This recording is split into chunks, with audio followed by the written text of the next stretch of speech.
बहुत प्यार भरा स्वागत है आपका फिर से एक नई लर्निंग वीडियो में, जहाँ पे आपको बहुत कुछ सीखने को मिलने वाला है। तो बहुत लोगों का क्वेश्चन क्या होता है ना कि भाई मुझे एसएल हंटिंग पता है, मुझे प्राइस एक्शन पता है, मुझे इंडिकेटर के बारे में पता है, मुझे डेटा के बारे में पता है, मुझे चार्ट चार्ट पैटर्न के बारे में पता है, कैंडलस्टिक की साइकोलॉजी के बारे में पता है, स्टिल मैं क्या हूँ, लॉस में हूँ। तो ये सब कुछ पता होने के बावजूद भी मैं लॉस में हूँ। तो इसके पीछे का सबसे बड़ा रीज़न भाई लोग मैं आपको बताने वाला हूँ। ठीक है, आपको सब कुछ पता होने के बावजूद भी आप लोग लॉस में हो ना, तो सब कुछ मैं आपको बताने वाला हूँ। 2 पॉइंट्स बताऊंगा। ठीक है, 2 पॉइंट्स को अगर आपने समझ लिया ना, तो आप लोग इजीली समझ सकते हो कि यहाँ पे आप लोग लॉस में क्यों हो, सब कुछ जानने के बावजूद भी। अब जिनको नहीं पता वो लोग तो पहले समझ सकते हैं कैंडलस्टिक साइकोलॉजी क्या है, चार्ट पैटर्न क्या है। ठीक है ना, फिर हो सकता है चार्ट ट्रेडिंग क्या है, तो वो लोग वो समझ सकते हैं। अगर आपको एसएल हंटिंग पता है, प्राइस एक्शन पता है, सब कुछ पता है, स्टिल आप लोग लॉस में हो, तो मैं आपको टू पॉइंट्स बताने वाला। ठीक है, 2 पॉइंट्स को अगर आपने समझ लिया तो आप लोग इजीली उस लॉस को प्रॉफिट में कन्वर्ट कर सकते हो। तो मैं आपको बताऊंगा, और वीडियो के एंड में भाई लोग मैं आपके साथ एक चार्ट शेयर करने वाला हूँ। ठीक है, चार्ट शेयर करने वाले की मार्केट कब कैसे एसएल हंटिंग करके कब ऊपर जाता है, कब नीचे जाता है। ठीक है, मैं आपके साथ, तो आपके साथ वीडियो के एंड में मैं आपके साथ 2 चार्ट शेयर करने वाला हूँ। ठीक है, 2 चार्ट मैं आपके साथ वीडियो के एंड में शेयर करूंगा। तो अभी यहाँ पे वीडियो को हम लोग स्टार्ट करेंगे। वीडियो का टॉपिक क्या है ना कि भाई लोग आपको सब कुछ पता होता है, स्टिल आप लोग लॉस में होते हो। जैसे कि बहुत से लोगों को पता होता है कि भाई एसएल हंटिंग में क्या है कि अगर किसी सपोर्ट का ब्रेकडाउन होता है, जैसे यहाँ पे समझो, यहाँ पे क्या है मुझे आप बताओ, यहाँ पे सपोर्ट अवेलेबल है। सपोर्ट आप कैसे बोलोगे, यहाँ पे सपोर्ट अवेलेबल है, अगर ध्यान से देखोगे तो यहाँ पे साइकोलॉजिकल लेवल है। तो साइकोलॉजिकल लेवल भी क्या है कि सपोर्ट रेजिस्टेंस की तरह एक्ट करते हैं। तो जब साइकोलॉजिकल लेवल का ब्रेकडाउन होता है और मार्केट यहीं पर ही टाइम स्पेंड करता है, तो इसका मतलब होता है कि मार्केट यहाँ से ऊपर जाएगा भाई लोग। ठीक है, अब मार्केट ऐसे इस तरह से ऊपर जाता है, और कैसे जाता है मार्केट ऊपर, और यहाँ पे ध्यान से देखोगे, जैसे यहाँ पे मार्केट ने टाइम स्पेंड किया, अगर आपने ध्यान से देखा होगा, तो चार्ट ट्रेडिंग आपको आना चाहिए भाई लोग। ठीक है, जैसे यहाँ पे डेलो का ब्रेकडाउन होता है और मार्केट यहीं पर ही टाइम स्पेंड करता है, क्योंकि यहाँ पे साइकोलॉजिकल लेवल है। अब फिर से मार्केट ऊपर गया, और ध्यान से अगर देखोगे तो ये कौन सा पैटर्न है मुझे बताओ, एम पैटर्न है। एम पैटर्न होता है, एम पैटर्न का ब्रेकडाउन मिलता है, फिर जाके मार्केट ऊपर जाता है।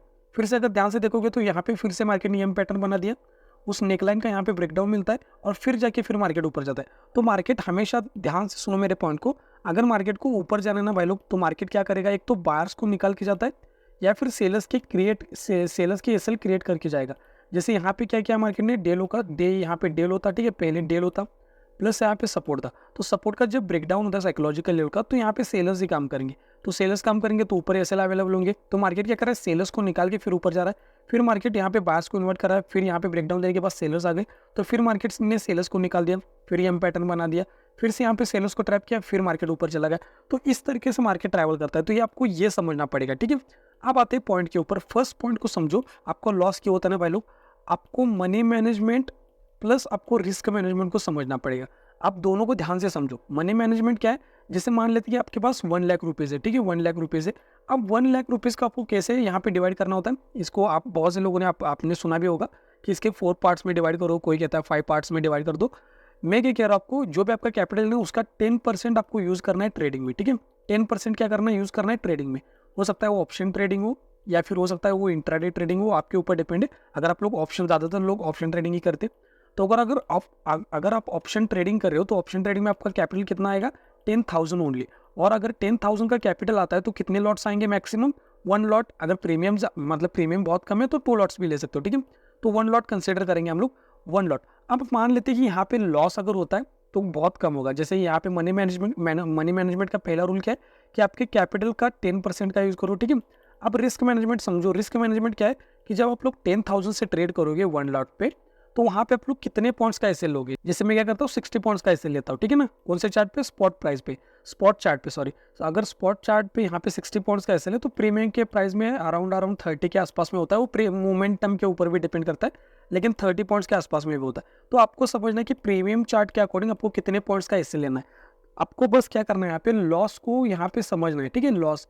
तो यहाँ पे पहला पॉइंट क्या होता है, अगर आपको एसएल हंटिंग पता है, प्राइस एक्शन पता है, इंडिकेटर के बारे में पता है, सब कुछ पता है, लेकिन आप लोग मनी मैनेजमेंट को थोड़ा सा भूल जाओगे ना भाई लोग, तो आप कितना भी आपका, अगर आप सब कुछ भी पता होगा ना भाई लोग, तभी भी आप लोग लॉस में रहोगे। ठीक है, तो यह हो गया पहला पॉइंट। अब सेकंड पॉइंट क्या है ना, मैं वीडियो के एंड में आपके साथ चार्ट भी शेयर करने वाला भाई। ठीक है, पहले सेकंड पॉइंट को समझो, फिर मैं आपके साथ वीडियो के एंड में चार्ट भी शेयर करूंगा। अब सेकंड पॉइंट क्या है ना कि बहुत से लोगों को बायर्स और सेलर्स की साइकोलॉजी ये समझ में नहीं आती। बायर सेलर्स की साइकोलॉजी क्या होती है कि आपको पता होना चाहिए कब साइकोलॉजिकल लेवल का ब्रेकआउट होता है और कब नहीं। जैसे मैंने आपको यहाँ पे क्या कहा था कि जब मार्केट यहाँ पे था ना भाई लोग, तो मैंने आपको क्या कहा कि यहाँ पे कभी कभी मार्केट क्या करता है, साइकोलॉजिकल लेवल का बिना ब्रेकडाउन किए बिना ही मार्केट ऊपर चला जाता है। और प्रीवियस वीडियो में मैंने आपको एक्जैक्टली बता के रखा हुआ है कि अगर मार्केट अगर ओपन होता है और साइकोलॉजिकल लेवल का एक बार ब्रेकआउट करके यहाँ पे सस्टेन करता है, किसके ऊपर, साइकोलॉजिकल लेवल मान लो यहाँ पे, तो साइकोलॉजिकल लेवल का ब्रेकआउट होने के बाद अगर यहाँ पे सस्टेन करने का ट्राई करा तो प्रोबेबिलिटी बहुत ज़्यादा है कि मार्केट यहाँ से ऊपर चला जाएगा। यहाँ पे बस ये यहाँ पे कंडीशन क्या है कि ऊपर ये सेल अवेलेबल होनी चाहिए। कभी कभी आपने देखा होगा कि साइकोलॉजिकल लेवल का ब्रेकआउट होने के बाद मैं एक बार आपको चार्ट दिखाता हूँ यहाँ पे, अगर यहाँ पे मिलेगा ना वो चार्ट कि साइकोलॉजिकल लेवल का ब्रेकआउट होता है। जैसे यहाँ पे देखो साइकोलॉजिकल लेवल यहाँ पे था ना, यहाँ पे साइकोलॉजिकल लेवल था, तो साइकोलॉजिकल लेवल का ब्रेकआउट हुआ लेकिन मार्केट ने फिर से यहाँ पे नीचे चला गया। यहाँ पे मार्केट ने क्या किया, यहाँ पे जिन लोगों ने भी सेल किया था ना, यहाँ पे बस सेल्स को निकाल के फिर नीचे गया, तो यहाँ पे एसएल्स अवेलेबल नहीं थे ऊपर की साइड में। लेकिन यहाँ पर अगर ध्यान से देखोगे, अगर मैं आपको दिखाऊँ ना, जैसे यहाँ पे समझो, यहाँ पे भी साइकोलॉजिकल लेवल था ना, यहाँ पे देखो, यहाँ पे साइकोलॉजिकल लेवल है 47,000 का। अब जब ये ब्रेकआउट मिला, मार्केट यहाँ पे सस्टेन करने लगा, तो मार्केट यहाँ से धीरे धीरे करके ऊपर ही चला गया, ठीक है, यहाँ पे पुल बैक लेके फिर ऊपर चला गया। क्लोजिंग भी देखोगे तो साइकोलॉजिकल लेवल के ऊपर है। तो ये कैसे हुआ, ये मोमेंटम कैसे आया, अगर ध्यान से देखोगे तो यहाँ पे, अगर ध्यान से देखोगे ना भाई लोग, तो मार्केट यहाँ से यहाँ पे आता है, 47,000 के ऊपर नहीं जाता, फिर आके नेक्स्ट डे भी ट्राई करता है लेकिन 47,000 के ऊपर नहीं जा रहा है। तो यहाँ पे 1 2 3 4 डेज से ट्राई करा लेकिन मार्केट ऊपर नहीं जा पा रहा है। तो आपको पता है, अगर एक स्प्रिंग होगी और स्प्रिंग को अगर टाइट करोगे और जब उसको प्रेस, जैसे यहाँ पे फोर्स लगा रहे हो और अगर इस साइड से भी फोर्स लगा रहे हो स्प्रिंग के ऊपर, और जब छोड़ोगे तो स्प्रिंग कैसे होगी, बड़ी बन जाएगी। तो उसी तरह से अगर मार्केट साइडवेज चला जाता है ना भाई लोग, साइडवेज चला जाता है, तो ब्रेकआउट जब मिलेगा कौन से भी साइड में और मार्केट अगर वहाँ पे सस्टेन करने का ट्राई करता है ना, तो ऊपर जाने की प्रोबेबिलिटी होती है। अगर नीचे साइड जाना है, जैसे साइकोलॉजिकल लेवल नीचे, तो ब्रेकडाउन दे दिया और सस्टेन कर रहे हैं ना साइकोलॉजिकल लेवल के नीचे, तो प्रोबेबिलिटी होती है नीचे जाने की।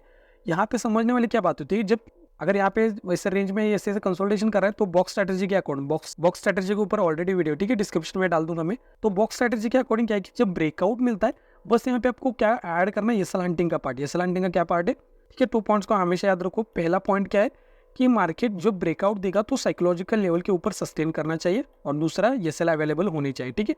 अगर ऊपर ब्रेकआउट कर रहा है तो सेलर्स के सेल चाहिए, और नीचे ब्रेकडाउन कर रहा है तो यहाँ पे नीचे बायर्स के सेल चाहिए, ठीक है। अब पहला पॉइंट आप लोग क्लियर हो गया आपका कि पहला पॉइंट क्या है कि यहाँ पे आपको मनी मैनेजमेंट और रिस्क मैनेजमेंट को समझना पड़ेगा। मनी मैनेजमेंट में मैंने आपको क्या बता दिया कि मनी मैनेजमेंट में आपको समझना पड़ेगा जो भी आपका कैपिटल उसका 10% मैक्सिमम यूज़ करना है। जैसे एग्जाम्पल आप लोग समझो, जैसे मैं आपको एक एग्जाम्पल बताता हूँ। जैसे मान लो राम है और यहाँ पे श्याम है। अब राम के पास में भी 1 लाख रुपीज़ है और श्याम जी के पास में भी 1 लाख रुपीज़ है। अब अगर श्याम जी यहाँ पे 50,000 से ट्रेडिंग करेंगे, 50,000 से ट्रेडिंग करेंगे, अब मान लो यहाँ इनका प्रॉफिट भी होगा, तो इन्होंने ट्रेड किया। राम जी को सब कुछ पता है मनी मैनेजमेंट के बारे में, या फिर बोलो रिस्क मैनेजमेंट के बारे में, तो उन्होंने बस 10% यूज़ किया, मतलब 10,000 का यहाँ पे क्या किया उन्होंने, यहाँ पे मान लेते 10,000 का उन्होंने कैपिटल का यूज़ किया, क्योंकि उनको पता है मनी मैनेजमेंट के बारे में। तो 10% का इन्होंने यूज़ किया। इन्होंने कितना यूज़ किया, 50%। आप मान लेते प्रॉफिट हो गया। प्रॉफिट कितना हो गया कि मान लेते कि कैपिटल ही पूरा डबल हो गया। तो ये इनका अगर कैपिटल डबल होगा तो मैक्सिमम कितना होगा, 20,000 होगा ना, 30,000 तो होगा ना अगर कैपिटल डबल होगा तो। लेकिन इनका कितना हो जाएगा, 1 लाख रुपीज़ होगा। तो इनको आप क्या होगी, यहाँ पे लालच आ जाएगा भाई लोग। अब जब ये लोग ट्रेड करेंगे, मान लेते हैं अब यहाँ पे उन्होंने फिर से, राम जी ने क्या किया, रिस्क मैनेजमेंट को फॉलो किया, फिर से 10,000 का कैपिटल ही यहाँ पे यूज़ किया, मतलब 10% का। लेकिन इन्होंने अब क्या किया, जैसे इनके पास में कितने आ गए मुझे बताओ, ये 1 लाख रुपीज़, और ऑलरेडी उनके पास 1 लाख रुपीज़ थे, तो 2 लाख रुपीज़ हो गए। तो 2 लाख रुपीज़ का सीधा उन्होंने क्या किया, यहाँ पे कॉल को बाय कर लिया। अब मान लेते कि वो प्रीमियम हो गया 0, तो इनका क्या होगा, पूरा कैपिटल ही चला गया। लेकिन इनका अगर इनका 0 होगा तो ये उनके पास बस उनके 10,000 ही जाएंगे। ऑलरेडी उनके बैकअप में कितने 90% कैपिटल अभी भी बचा हुआ है। तो कैपिटल को प्रोटेक्ट करना वो आपके ऊपर डिपेंड है भाई लोग, ठीक है। तो पहला पॉइंट क्या है कि कैपिटल को प्रोटेक्ट करो, आपका जो भी कैपिटल है उसका 10% यूज़ करो, ठीक है। और रिस्क मैनेजमेंट ये आपके ऊपर है, आपको बस डिसाइड करना होगा कि आपको कितना पॉइंट्स का ऐसे लेना है, 30 पॉइंट्स का लेना है, 40 पॉइंट्स का ऐसे लेना है, 100 पॉइंट्स का ऐसे लेना है, या फिर अगर स्कैल्पिंग वगैरह कर रहे हो तो 10 पॉइंट्स का ऐसे लेना है। तो आपके ऊपर डिपेंड है भाई लोग, ठीक है। और सेकंड पॉइंट क्या है कि साइकोलॉजिकल, मतलब बायर्स और सेलर्स की साइकोलॉजी के ऊपर मास्टर करो। चार्ट ट्रेडिंग को समझो। चार्ट ट्रेडिंग को जितना समझोगे भाई लोग, तो आपको लोग उतना ही मास्टर होते जाओगे। जैसे यहाँ पे समझो, जब मार्केट ऐसा होता है ना भाई लोग, जब ब्रेकडाउन वगैरह मिलता है, अब मार्केट यहाँ पे ध्यान से देखो, यहाँ पे मैं आपको एक्सप्लेन करने का ट्राई करता हूँ। जैसे यहाँ पे समझो, यहाँ पे साइकोलॉजिकल लेवल है, ध्यान से अगर देखोगे तो यहाँ पे भी साइकोलॉजिकल लेवल था, ठीक है। यहाँ पे साइकोलॉजिकल लेवल था, तो यहाँ पे समझो मैं आपको इंटरेस्टिंग कुछ बता रहा हूँ। यहाँ पे देखो, ठीक है, यहाँ पे साइकोलॉजिकल लेवल है। अगर ध्यान से देखोगे तो यहाँ पे साइकोलॉजिकल लेवल है। जब मार्केट साइडवेज था और उसने ब्रेकआउट वगैरह किया, तो मार्केट यहाँ पे सस्टेन करने का ट्राई करा। अगर सस्टेन करेगा तो प्रोबेबिलिटी है कि ऊपर जा सकता है मार्केट। लेकिन अगर ध्यान से देखोगे तो इसका अपोजिट यहाँ पे हुआ है। यहाँ पे क्या है कि मार्केट रेंज में था, वहाँ पर भी रेंज में था, लेकिन यहाँ पे ब्रेकडाउन दे दिया मार्केट ने। अब साइकोलॉजिकल लेवल यहाँ पे, अब अगर साइकोलॉजिकल लेवल के नीचे मार्केट यहाँ पे क्या करता है, सस्टेन करने का ट्राई करता है, तो प्रोबेबिलिटी कि नीचे जाएगा। लेकिन यहाँ पे सस्टेन करने का मार्केट नहीं ट्राई कर रहा, ऊपर जाने का ही ट्राई कर रहा है, सस्टेन नहीं कर रहा है यहाँ पे। तो ऊपर जाने का ट्राई कर रहा है, तो प्रोबेबिलिटी क्या है कि जिन लोगों ने यहाँ पे सेल वगैरह किया होगा ना, तो मार्केट उनको एसएल खाने के लिए ऊपर जा सकता है। तो बस ये पॉइंट्स को समझो कि कब मार्केट ट्रैप करता है और कब नहीं। ठीक है भाई लोग, तो इस तरीके से आपको 2 पॉइंट्स को समझना है। अगर 2 पॉइंट्स को समझोगे भाई लोग, तो आपकी ट्रेडिंग लाइफ में इंप्रूवमेंट आ सकता है। ठीक है, अभी मैं आपको चार्ट बताता हूँ, 2 चार्ट भी बताऊंगा। ठीक है, तो मैं आपको 2 चार्ट बता दूंगा भाई लोग। अब कभी कभी आपने देखा होगा कि मार्केट अगर नीचे आ रहा है, ठीक है, मान लेते हैं कि मार्केट यहाँ से क्या कर रहा है, धीरे धीरे करके नीचे आ रहा है। अब जाके मार्केट ने एक रेजिस्टेंस ले लिया। ठीक है, रेजिस्टेंस लेके अगर मान लेते हैं कि यहाँ पे मार्केट की क्लोजिंग हो गई, अब मार्केट अगर नेक्स्ट डे यहाँ पे ओपन होके यहाँ पे अगर मान लेते हैं कि एम पैटर्न वगैरह बना कि यहाँ पे क्लोजिंग प्राइस का वगैरह नीचे ट्रेड करने का ट्राई करते हैं ना, तो हमेशा याद रखो कि मार्केट यहाँ से ऊपर जाने की ज़्यादा प्रोबेबिलिटी होती है, क्योंकि ऑलरेडी मार्केट ने रेजिस्टेंस लिया है, यहाँ पे भी रेजिस्टेंस फेस किया है, और यहाँ पे एम पैटर्न बना दिया, मतलब यहाँ पे सेलर्स की ही एसएल मिलेंगे। कहाँ पे मुझे बताओ, जब एम पैटर्न बनता है ना, तो यहाँ पे सेलर्स की एसएल मिलेंगे। प्लस मार्केट यहाँ पे क्या कर रहा है, क्लोजिंग प्राइस के नीचे ट्रेड कर रहा है, तो यहाँ पे भी सेलर्स ही काम करेंगे। तो यस प्लस यस जब फॉर्मूला आता है ना भाई लोग, तो यहाँ पे क्या करना होता है, कॉल को बाय करना होता है। ठीक है, ये सिंपल से फॉर्मूले एसएल हंटिंग के पूरे कोर्स जो कि फ्री में अवेलेबल है भाई लोग, जाके सीखो, वहाँ पे मैंने आपको सब कुछ बता के रखा हुआ है। ठीक है, अब बात करते हैं सेकंड चार्ट के बारे में। अब जैसे मान लो कि मार्केट ने यहाँ पे बना दिया रेजिस्टेंस, और फिर मार्केट यहाँ पे धीरे धीरे करके फिर यहाँ पे जाके यहाँ पे होल्ड करता है। ठीक है, यहाँ पे क्लोजिंग होती है।